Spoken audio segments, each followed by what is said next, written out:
Now, a quick analysis on our USDJPY for the week. So I'm going to be analyzing it. Before you actually go, please don't forget to like, share, and subscribe to this channel, please. Now you can see our USD has actually been going bullish.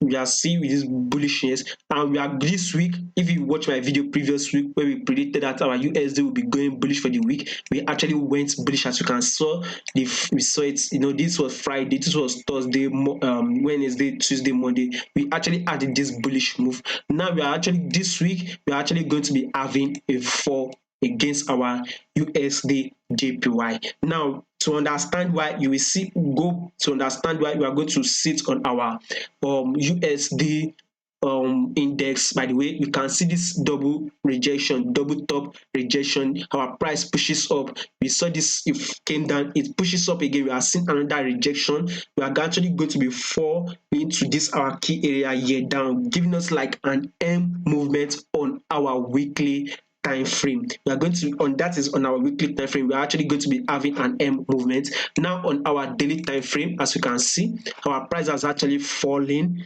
We are seeing on our daily time frame, we are analyzing, our price has actually fallen here. Now we are actually getting a retracement. Definitely we are actually going to be going down again, because we can see here we are actually going to have that retracement here, because this place have also serves as a retracement, another key level here for a pullback. So after this key level here, we're actually going to be having a drop again to hit this our area here. So this week our USD is actually going to be falling against our any pair relating to our USD should actually be rising, while our USD itself should actually be falling. So this week, let us be looking for a fall on our USD. That is on our 4-hour time frame. As you can see, our price is even ranging around this our key area here. If you have to analyze it, I don't think we will be having a breakout above it, but not this week. We will be having a breakout around this week. Probably next week or next 3 we'll be having a breakout upward, but as of now we are still ranging on our 4-hour time frame. So be looking for a shorting position.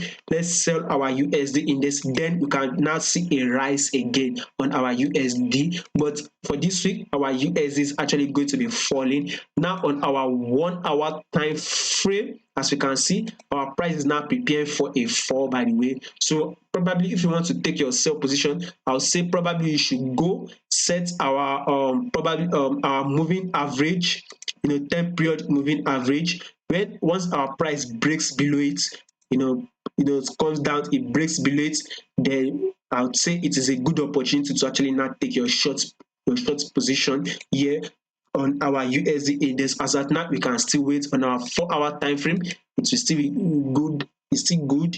It's still at least ranging around this area here. But our 1-hour time frame, let's wait for our price to actually break below our 10 period moving average.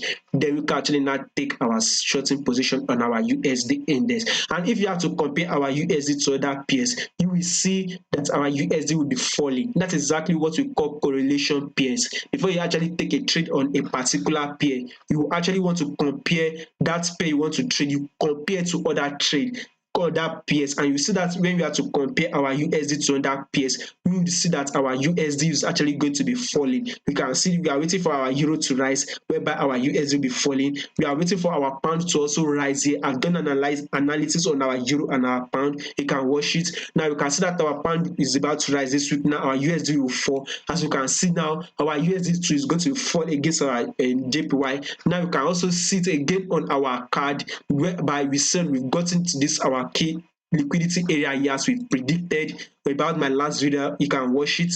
Now we're actually now waiting for a fall again. So that's exactly what we call correlation pair. You can see if you compare our USD to other pairs, you will see that our USD will actually be falling. So this week we're actually going to be having a fall on our USD JPY. That is my analysis. Don't forget to like, share, and subscribe. Thank you very much.